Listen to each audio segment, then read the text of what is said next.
Shri Gurubhyo Namaha. Namaskar, Jai Gurudev. I think to begin with, I will invoke the blessings of our beloved Gurudev, Swami Lakshmanju Maharaj. And with his permission, I, on behalf of the Kashmir Shaiva Institute and the Ishwar Ashram Trust, extend a very, very hearty welcome to everybody who's tuned in to this session today. It is an important day when Mahamaheshwara Acharya Abhinavagupta wrote the Bhairavstutih or Bhairavstutras. It also happens to be coinciding with the Nirvan Divas of Mahamaheshwara Acharya Abhinavagupta.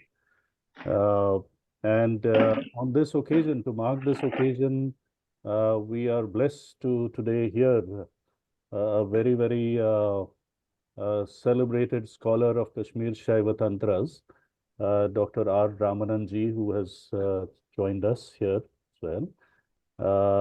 A very, very hearty and warm welcome to you, Dr. Ramanand ji.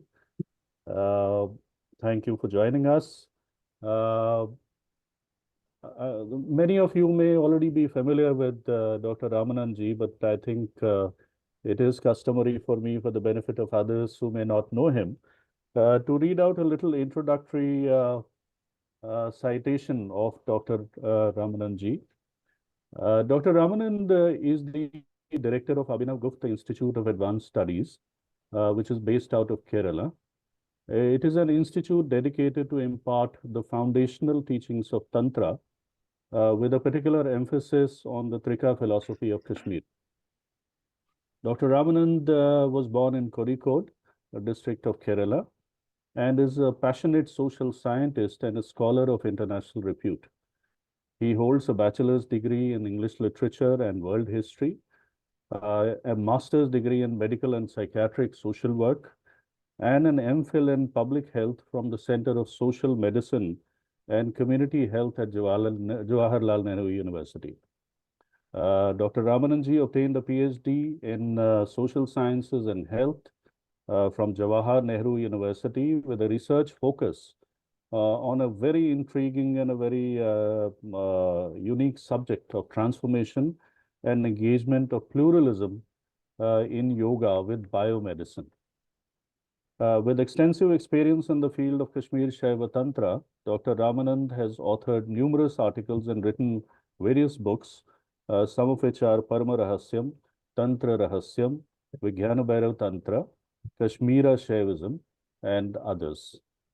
In addition to his scholarly pursuits, Dr. Ramanand ji is also an avid screenwriter, a lecturer, and a writer. Welcome, very, very hearty welcome, Dr. Ramanand ji. The topic of today's discourse, as aptly chosen to mark the occasion of the Bhairavstutih Jayanti Abhinavagupta. May I request everybody to keep your videos mute? Thank you. The topic of today's discourse that Dr. Ramanand ji will lead us through is Abhinavagupta, Maestro of Harmonious Synthesis in Tantric Wisdom.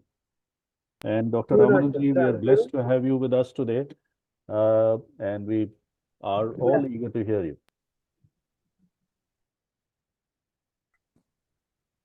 Thank you, Abhinavagupta ji. Om Jumsa, Amradeshwara Bhairavayana.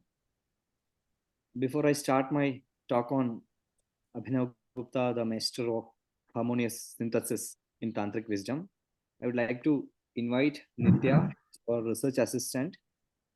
She will recite the invocation to Guru Parampara, which we, before every program, we used to do that. So that I'd like to start with the invocations to Guru Parampara. I am inviting Nitya to recite the Guru Parampara for all. Invocation to Guru Parampara to all.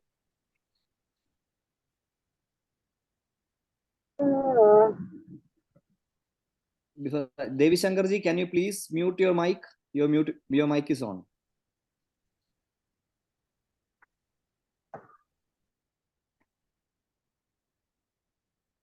Nitya, please go.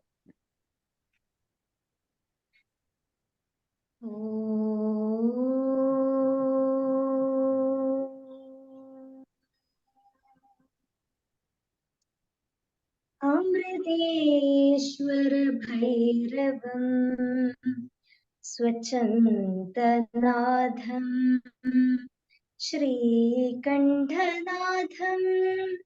ऋषिदूर्वाससं मानसपुत्रम् त्र्यम्बकनाथम् अमर्धकनाथम् श्रीनाथम् मानसपुत्री अर्थत्रयम्बकाख्या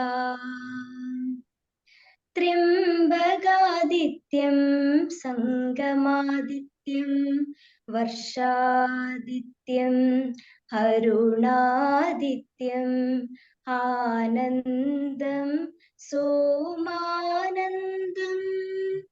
उत्पलदेवम् आचार्यवरं श्रीशम्भुनाथं लक्ष्मणगुप्तम् अभिनवगुप्तं क्षेमराजं योगराजं च श्रीगुरुमणिकागं शैवाचार्यं रामं तत्शिशं श्रीमहताबकागं गुरुसन्ततेरपि अवतारितम् शैव शम्भु ईश्वरस्वरूपं लक्ष्मणजू भैरवं रुद्रं शिवतन्त्रं भैरवं रुद्रं शिवतन्त्रम् आलयं करुणालयं नमामि भगवत्पादं शङ्करं लोकशङ्करं शङ्करं शङ्कराचार्यं महान्तम् अभिनवगुप्तं शैव शङ्कर अवतारितम् ईश्वरस्वरूपं पुनः पुनः Namami.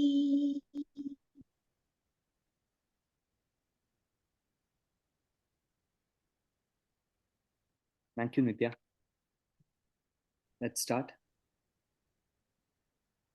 Humble pranams to the holy feet of Mahamaheshwara Abhinavagupta Acharya, Sri Ishwar Swarupa Lakshmanju Maharaj, and heartfelt thanks to Ishwar Ashram Trust and its officials, especially Jnanendra Dharji, for extending this auspicious invitation to speak on the Jayanti of Abhinavagupta Acharya's Bhairavstutih.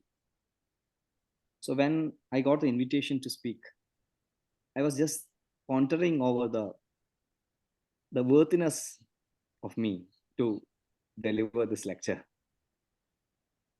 So I was thinking, what made me eligible to speak in this auspicious occasion? So I reflected some of the initiatives I have led, that is running an institute in Kerala in the name of Mahamaheshwara Acharya Abhinavagupta, which is an IK center now, which is under the Ministry of Education. We have just started it. And is it because of I've been imparting the wisdom of Trika philosophy to the people for the last decade? Are these the things which made me eligible to speak in this occasion?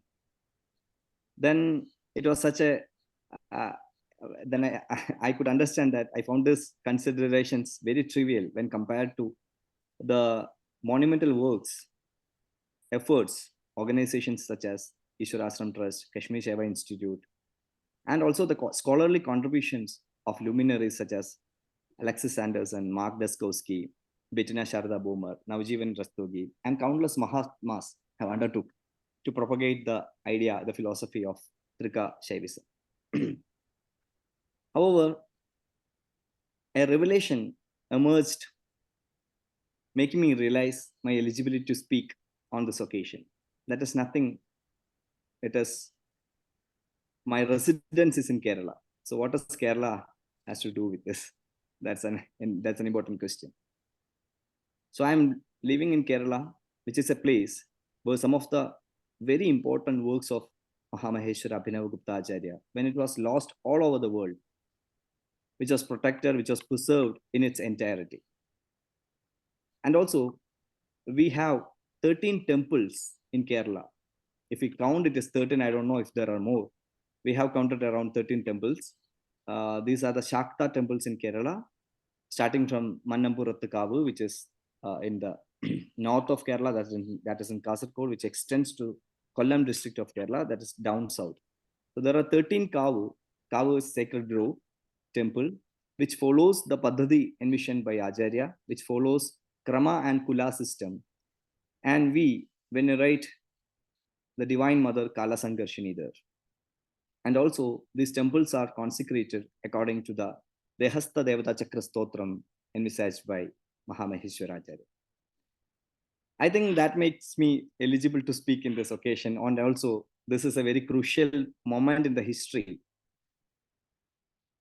crucial moment in our nation's history, where it is marked by the need to reclaim our culture and land amidst the remnants of colonialism and religious disharmony. So the significance of discussing Abhinavagupta Acharya becomes pertinent, as this occasion is not just a lecture, but an opportunity to emphasize the harmonious synthesis each one of us should uphold. When J.K. Daji invited me to speak in this program and inquired about the topic of my lecture, I took a moment to reflect on what aspect of Mahamaheshwara Abhinavagupta Acharya's life I should delve into. Rather than delving into the well-trodden path of his scholarly accomplishments, which many esteemed scholars have undoubtedly explored in detail, I resolved to explore the profound meaning behind his life, that is the synthesis of tantric wisdom. So I chose that subject, Abhinavagupta, the maestro of harmonious synthesis in tantric wisdom. While considering Abhinavagupta, I find it fitting to designate him as the singular Shaiva saint who masterfully synthesized disparate streams of knowledge that at first glance may appear divergent. His genius lies in the ability to seamlessly weave together a beautiful blend of diverse philosophies, resulting in the culmination of his Anuttara Triga Prakriya, which is very well themed in his magnum opus, that is Tantra Loka. Before delving into Abhinavagupta Acharya, let us first commemorate the significance of today, which marks the Bhairavstutih Jayanti, a beautiful hymn written in praise of Bhairavnath. Why is it celebrated today? Because we get the cue from Abhinavagupta Acharya's hymn itself, the Bhairavstutih itself. He says, Vasurasa Paushe Krishna Dashamyam Abhinavagupta Stavam Imam Akarot Yena Vibhur Bhavam Maru Santapam Shamayati Jadati Janasya Dayalu. It means on the Dashami of the dark fortnight in the month of Pausha, Abhinavagupta composed this hymn. In doing so, he invokes the divine blessings of Bhairavnath. Expressing his deep reverence and devotion, Abhinavagupta's verses serves as a powerful invocation to alleviate the sufferings of humanity, bringing solace and compassion to those who recite, listen to, or contemplate its verses. The composition dated in the Saptarshi Samvat of 68, that is Kali Yuga 4068, carries the profound promise of benefiting devotees by alleviating all ailments and all other human sufferings. As we commemorate the Bhairavastutih Jayanti, let us immerse ourselves in the divine vibrations of Abhinavagupta's Stuti, seeking solace and grace from Bhairavnath. In this beautiful hymn, Acharya eloquently proclaims that it is the luminosity of Bhairava's consciousness that radiates, giving rise to the entire cosmos. In this majestic declaration, he unveils the concept of Apurva Nirmana Vastu. So we are all behind what is the fundamental building block of the universe. We call it God diamond particle or God's particle. So all this hangama is behind searching what is it behind, what is the fundamental building block. So Abhinavagupta calls it as Apurva Nirmana Vastu, affirming that the very foundation of the world's creation is the radiant essence of consciousness. He adds, Toi aham atmani nirvrti memi. At the pinnacle of one's awareness, the individual self merges seamlessly with Bhairava. In this union, the flourishing consciousness becomes a mirror reflecting the divine essence, leading to a state of profound contentment within the depths of one's being. So he recites Prodita Satya Vibhota Marichi Preshita Vishwapatartha Sadatva Bhava Paramrita Nirbhara Purne Toyaha Amatmani Nirvrti Memi. Nirvrti Memi. Abhinavagupta's intellectual prowess and visionary insights place him far ahead of his time.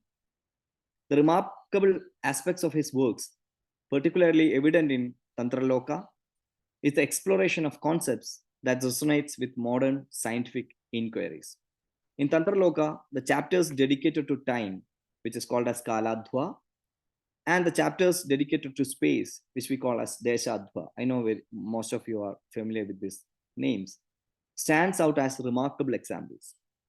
In the present day, we marvel at the revelations of physicists like Einstein, Heisenberg, Stephen Hawking, Nick Tyson, so many others. And most of them are working on the enigmatic nature of time and space. And the fact is that Abhinavagupta delved into these profound subjects centuries before. Per se, I mean, to be very particular, it's the 10th century. Before the advent of modern physics, physics was not even a discipline then. So Tantra Loka has 2 chapters named after time and space, which is indeed a matter of inspiration, a moment of pride for every Indian to commemorate such things of Acharya. Coming back to the subject, our theme, our topic is about the synthesis of tantric wisdom in Abhinavagupta. So before that, before talking about the principal topic, that is the synthesis of tantric wisdom, we have to look at the lineage of Abhinavagupta from where he emerges in. So it is essential to explore the lineage from which he emerges in. Abhinavagupta, the Acharya himself, in his works, states about Atrigupta, his ancestor, who migrated from Kanauj and settled in Kashmir during the reign of Lalitaditya. So the period of Lalitaditya was between 700 and 736 AD. So that is the 8th century. So in 8th century, his grandfather migrated to Kashmir and settled at Kashmir. It's called Pravarapura. The Srinagar is Pravarapura. He settled at Pravarapura. So Abhinavagupta is a direct descendant of this Atrigupta, and from Varahagupta and to Narasimhagupta. So Abhinavagupta talks about his parents in his Tantra Loka as the benedictory verses. He talks about Vimalakala and Narasimhagupta as his parents, and he is considered to be a Yogini Bhu. So the one born out of the sacred communion of a Yogini and a Siddha, a divine union that sets the stage for his extraordinary spiritual journey. Yogini Bhu is a specific concept in Tantra. So Navjeevan Rastogi, when he writes, when he's discussing the structure of Tantra Loka in his famous book Tantra Loka, a study in the structure, he talks about the term Yogini Bhu. He says that the term Yogini Bhu is a distinct concept within the Kulat tradition of Tantra, and it is discussed in the 29th Ahniga titled Rahasya Viti Prakashana, specifically under the Dauta Viti of Kulakrama. In the context of Yogini Bhu, the concept unfolds when parents unite, identifying themselves with Shiva and Shakti during the process of giving birth to a progeny. In this sacred union, the offspring, who is considered an incarnation of Shiva and an immediate repository of knowledge, is designated as Yogini Bhu.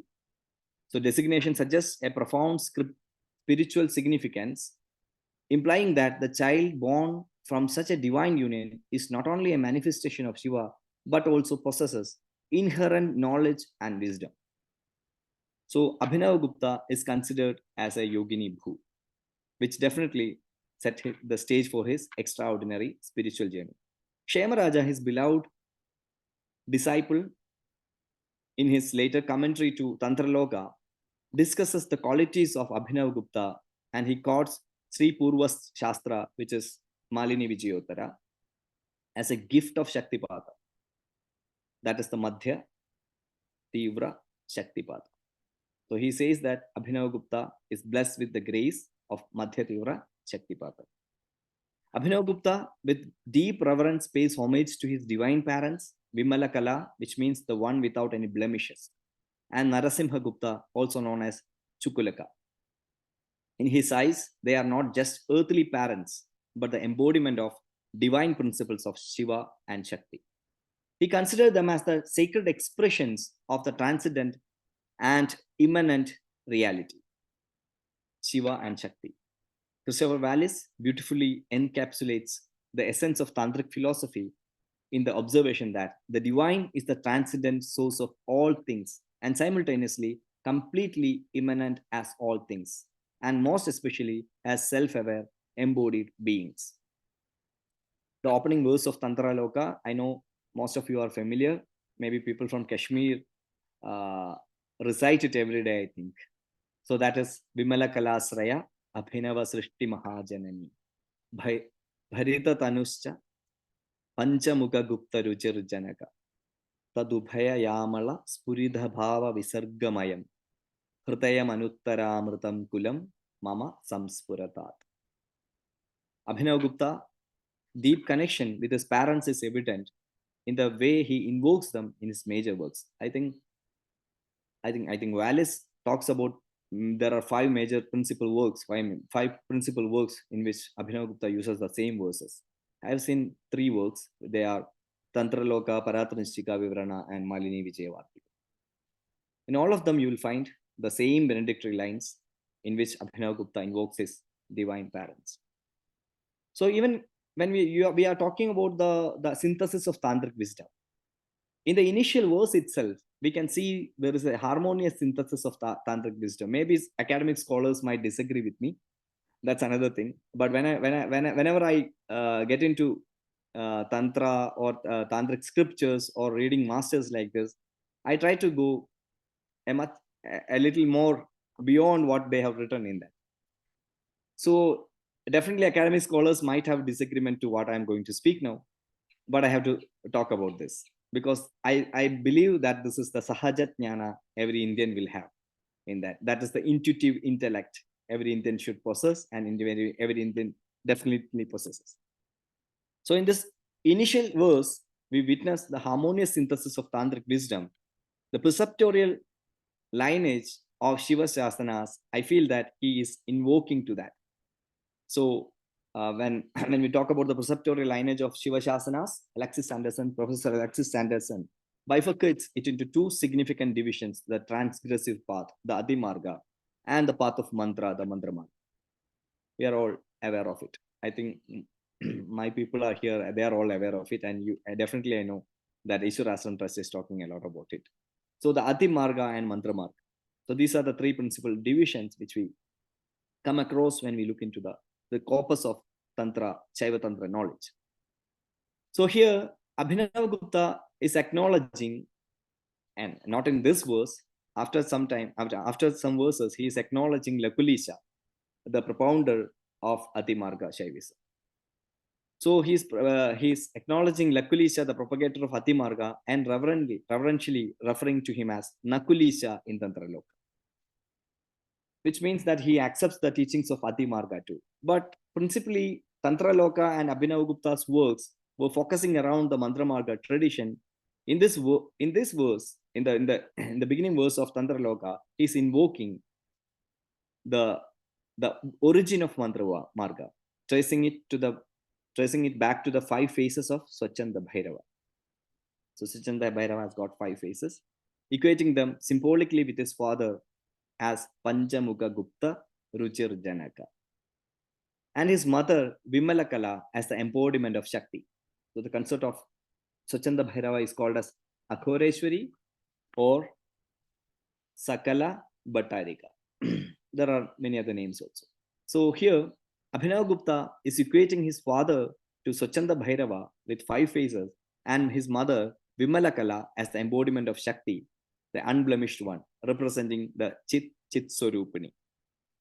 So I was just looking at, when I was preparing this lecture, I was going through different scriptures in Kashmir Shaiva Tantras.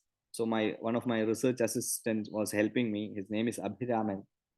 He found an interesting work, which is Agni Karya Paddhati, in which the Akhoreshwari is invoked as Naumyaham Tuam Parabrahma Mahishim Chit Swarupini Brahmadi Karanadidam Paranandamayim Shiva. And it says that she is Chit Swarupini, and Akhoreshwari is Chit Swarupini, which means consciousness does not hold any blemish, and he's the unblemished one. So the Vimalakala. So here Vimalakala is equated to the Lotus, the Akhoreshwari, the Shakti of Shiva, the Parabhairavi. And here the divine communion is described as Ubhaya Yamalam. Ubhaya Yamalam is credited with the creation of the entire world and the entire corpus of Tantra. And it is said, Abhinavasrishti Mahajanani. Do you think a master like Abhinavagupta will talk about his own birth like this? No.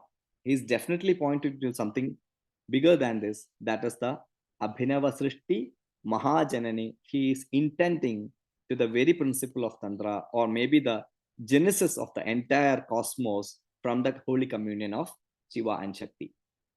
Holy Communion of Swachanda and her and his consort Akhoreshwari, Parabhairava and Parabhairavi, from which the entire corpus of Tantra was created and the entire universe was created.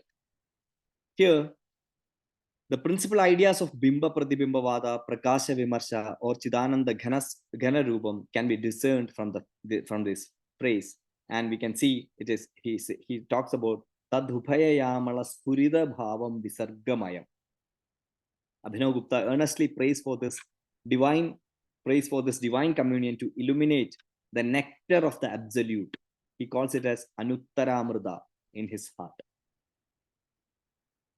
And the tricky part is that when you look at the use of specific words in this invocation, you'll find amused to see the intellect of Abhinavagupta, where you find there are certain words used in this verse which carry specific meanings in Tantra. So like the terms like Yamala definitely representing the Yamala, the entire Yamala tradition, the Brahma Yamala, Tadubhaya Yamala. So it is Brahma Yamala is there, the Matasara is there, Uma Yamala is there, Skanda Yamala is there, so many Rudra Yamala is there, Vishnu Yamala is there, Uma Yamala is there, so many Yamalas are there.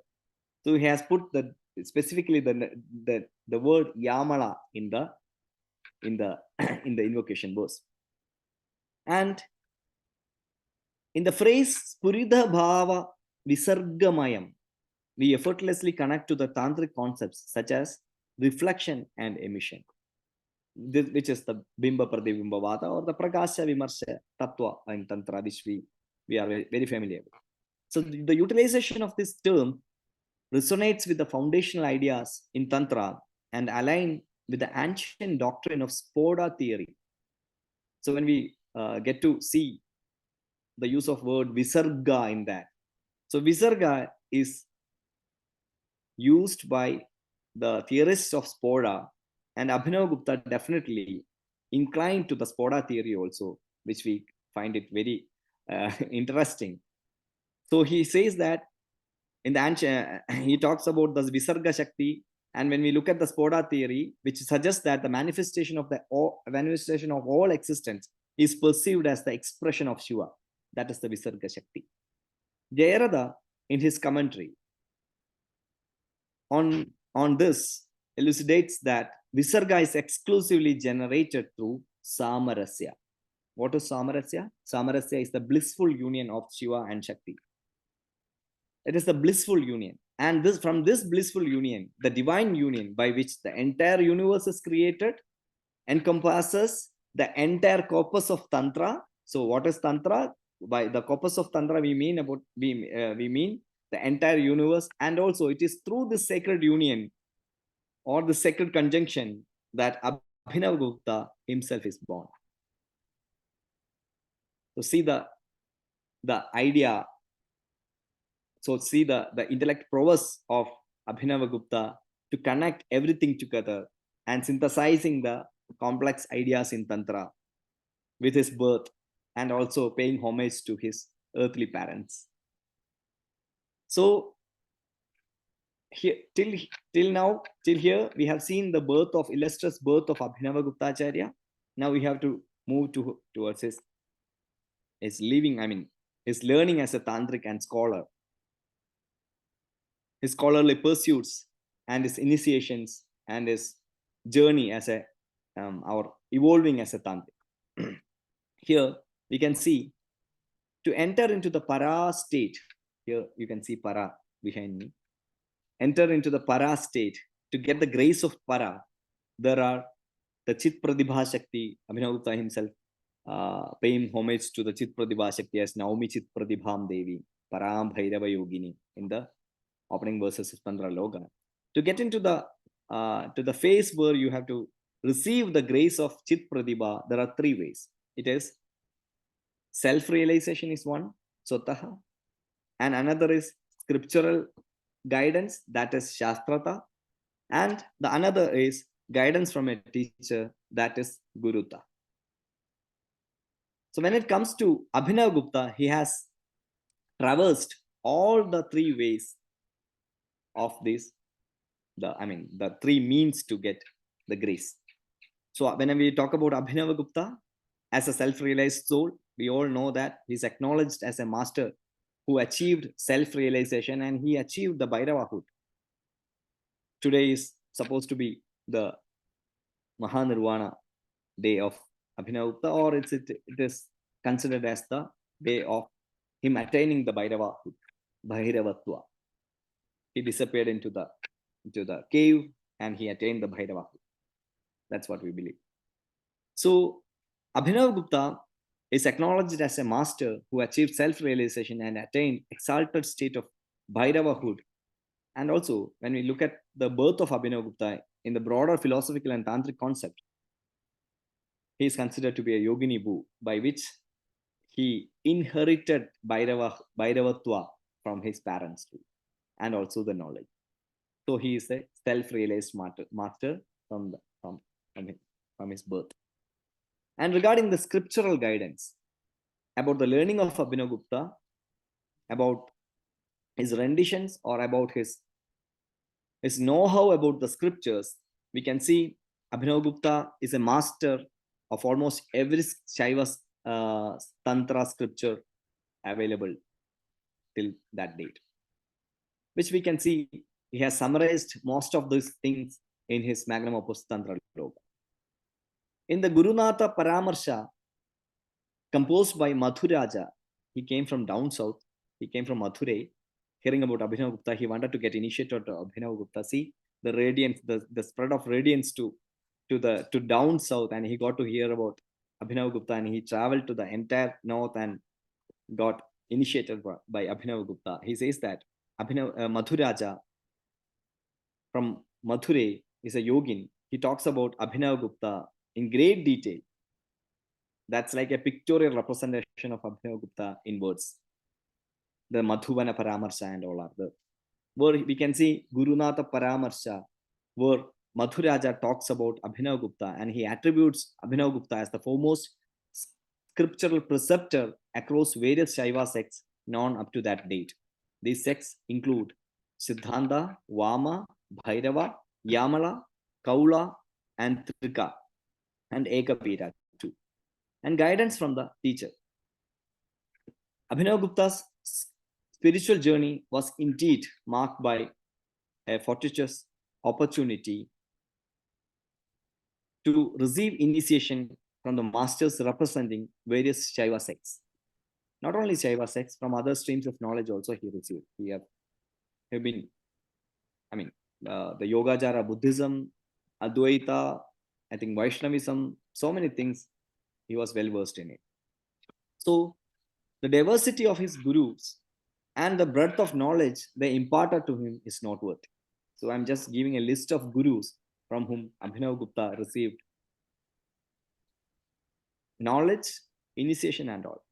From his father, Narasimhagupta, aka Chukulaka, he got instruction in grammar, Vyakarana.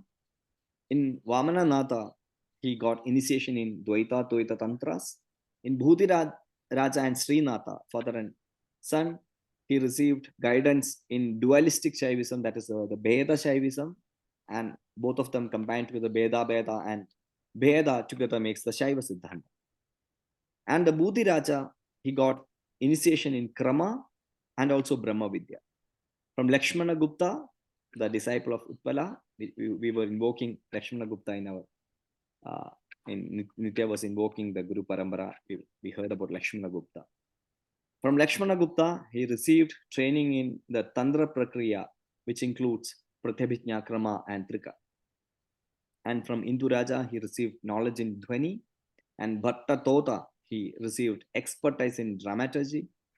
And Shambhunada, he received the highest teaching of Kaula Trika, aka Yogini Kaulam, professed by Machandanada.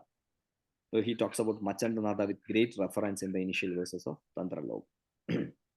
And other gurus are also the Sri Chandra, Bhakti Vilasa, Yogananda, Chandravara, Abhinanda, Shiva Bhakti, Vijitranatha, Dharma, Shiva, Vamana, Udbhada, Bhutisha, Bhaskara. These are other gurus from whom he received instructions or initiation.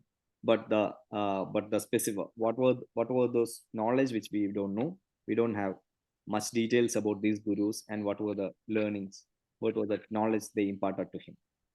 So Abhinavagupta not only learned from these masters but also synthesized their teachings into his work.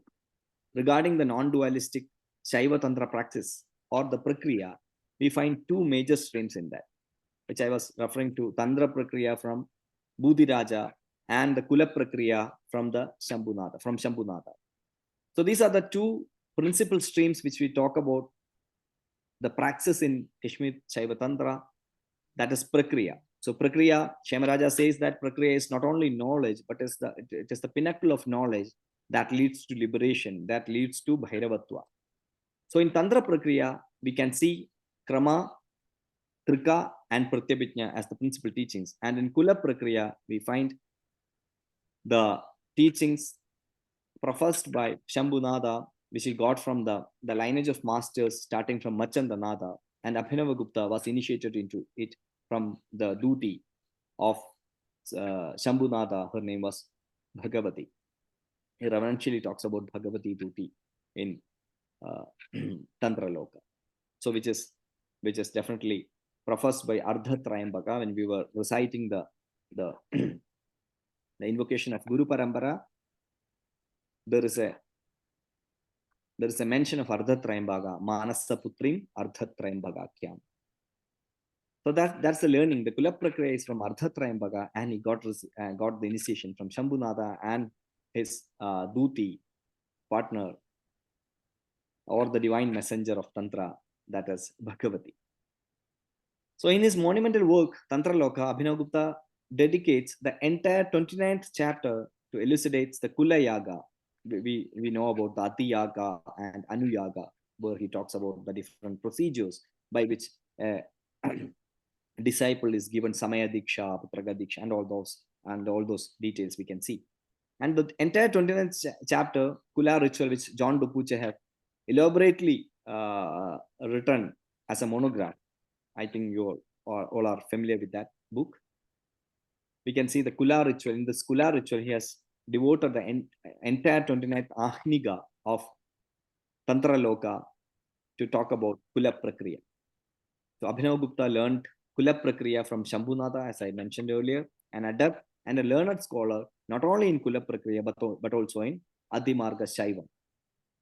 Where I was mentioning about Lakulisha, we can see in the later verses of Tantra Loka, Abhinavagupta talks about reverentially referring to the propounder of Adimarga, Lakulisha in Tantra Loka. So my point is that even though he was dealing with Mandra Marga, he didn't leave Adimarga away. He also gave a space to Adimarga and he referred to Lakulisha as Nakulesha. So that is a kind of synthesis he wanted to keep in his work. So following Shambhunatha's guidance, he also devotes the entire 35th Ahniga of Tantra Loka to compile and present the plethora of scriptures, the corpus of scriptures he has encountered and studied. So there also he is trying to bring the synthesis, the harmonious synthesis of scriptures, different scriptures in the entire 35th Ahniga is devoted for that. So beyond the academic synthesis, there's a step further where Kula Prakriya and Tantra Prakriya are synthesized into Triga Prakriya. And Abhinavagupta goes further beyond and he brings together these diverse Prakriyas, culminating in what he terms as Anuttara Prakriya. And when we talk about the the Paratrishika Vivarana, it's also called as Anuttara Prakriya. So he tried to synthesize all the Prakriyas and he wanted to make the synthesis of praxis in Tantras. So Abhinavagupta also made significant efforts to resolve debates in Kashmir concerning the status of Spanda system within the Trikha philosophy. So in doing so, there was a debate going on that whether Spanda belongs to Trikha or not. But Abhinavagupta, Acharya's words played a crucial role. So he supported the idea that it belongs to Trikha philosophy, and in doing so, he paid tribute to Bhatta Kallada and unequivocally acknowledged Spanda as an integral part of Trikha system. This recognition and clarification by Abhinavagupta played a crucial role in establishing the place of Spanda system within the broader framework of Trikha philosophy. As a concluding remark, we know by now we got to know about the life of Abhinavagupta as a testament of harmonious synthesis in cultural ethos of our country, Bharat. We can see the culture of Bharat is also a synthesis. Notably, we can see there are 4 principal streams in Indian culture. I'm not limiting it to 4. There will be many. There are more streams, but these 4 can be easily identified. They are the Vaitika, Tantrika, Yaukika, and Shabara. Vaitika, we all know that, which are centered around 4 Vedas and the Vedic corpus of knowledge. We call it as Veda Vriksha, the tree of Vedas. And Abhinavagupta acknowledges the Vedas in Tantra Loka, affirming the Vedic system as a source of knowledge, quoting the origin of Vedas from Swachanda Tantra. And when it comes to Tantrika, Tantriki, Yaukiki, Tantriki, Vaitiki, Shabhara, these are the 4 streams. This is my category, my categorization or my classification. There will be many other streams of knowledge, definitely cherishing and nurturing the culture of India. So when it comes to Tantrika, we have seen Abhinavagupta stands as a leading light in the tantric philosophy and guiding light who is well versed in tantras, and his contributions to tantric philosophy are profound and comprehensive. When it comes to Yaukika, Abhinavagupta synthesizes teachings from various yogic schools also, evident in references to Patanjali Yoga Sutra in Tantra Loka, and his Shaiva Yoga Paddhati. Also, we can see there are noteworthy references to different yogic streams also. And also, we have seen that he has He is a well-versed scholar in Yogacara Buddhism also.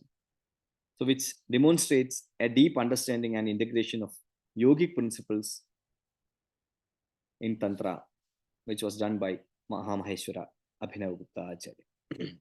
When it comes to Shabhara, the term is not very well known and popular to the people, but it finds an pivotal place in the cultural mosaic of India. Abhinavagupta doesn't hesitate to classify them within the larger cultural fabric of Sanatana Dharma.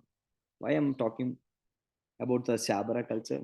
Because these days we find there are a lot of intellectual activities revolving around the forms of worships, the ideas, the streams of knowledge of forest dwellers, people from diverse backgrounds. And there's a tendency to speak that these all does not belong to the larger cultural mosaic of Sanatana Dharma. But when we look at Abhinavagupta, we can see Abhinavagupta doesn't hesitate to classify them within the larger cultural mosaic of Sanatana Dharma. So in the 29th Ahniga of Tantra Loga, I'm not referring to the verses and all. In the 29th Ahniga of Tantra Loga, that is the Kula Prakriya, where he details about the Kula Prakriya, Kula Yaga, Anuyaga, and Ati Yaga. We can see Abhinavagupta introduces Pulinda, a Shabara.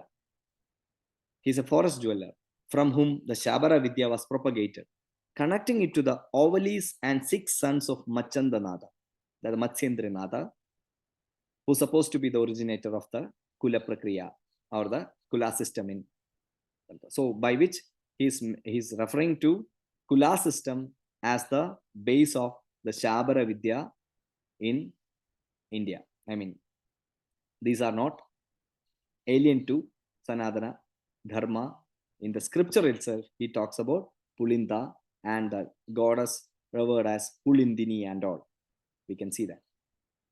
This inclusion highlights Abhinavagupta Acharya's recognition of the diversity within the cultural and philosophical landscape of India. So the life of Mahamaheshwara Abhinavagupta Acharya stands as a testament to the essence of our dharma, emphasizing the exploration of the spiritual core in every philosophy. Abhinavagupta effectively communicates this message in his Gitartha Sangraha, a commentary to Bhagavad Gita, especially in the conclusion of the 8th chapter of Bhagavad Gita, that is called as Akshara Brahma Yoga. With this, I also like to conclude this talk, resonating with the spirit of harmonious synthesis embodied by Abhinavagupta, where diverse philosophical streams converged into a unified pursuit of spiritual understanding. The verse by which he concludes the 8th chapter in Bhagavad Gita is Sarva Tattva Gatatvena Vijñate Parameshware Andar Bahirna Sa Avastha Na Yasyam Bhasade Vibhu, which means when a yogi recognizes the presence of Lord in all the tattvas, there is no external or internal space devoid of Parameshwara for him. Om Namah Shivaya. Jai Gurudev. How very wonderful, Dr. Ramanand-ji. You left us in absolute bliss. And what an occasion, when you have taken us through a harmonious synthesis of Mahamaheshwara Acharya Abhinavagupta's life and times. We also witnessed today a harmonious synthesis of spiritual pursuits across Kashmir to Kerala, getting, the two of our institutions together in this pursuit. And yes, of course, the harmonious synthesis of, the unseen interpretations of the Mangalacharan Shaloka that we, learned from you today. Many, many thanks for that very, very immersive discourse. And on behalf of Kashmir Shaiva Institute, Ishwar Ashram Trust, I thank everybody for, being here. And I express my gratitude to Dr. Ramanand-ji for being with us today, sparing your time. We do look forward to more and more sessions with you of this kind. in person and online in future. So thank you very much, and may Mahamaheshwara Acharya Abhinavagupta's blessings be with you and all of us, and also that of our beloved Gurudev Maharaj, Ishwar Swarup, Swami Lakshmanju Maharaj's blessings with all of us. Jai Gurudev, and thank you very much.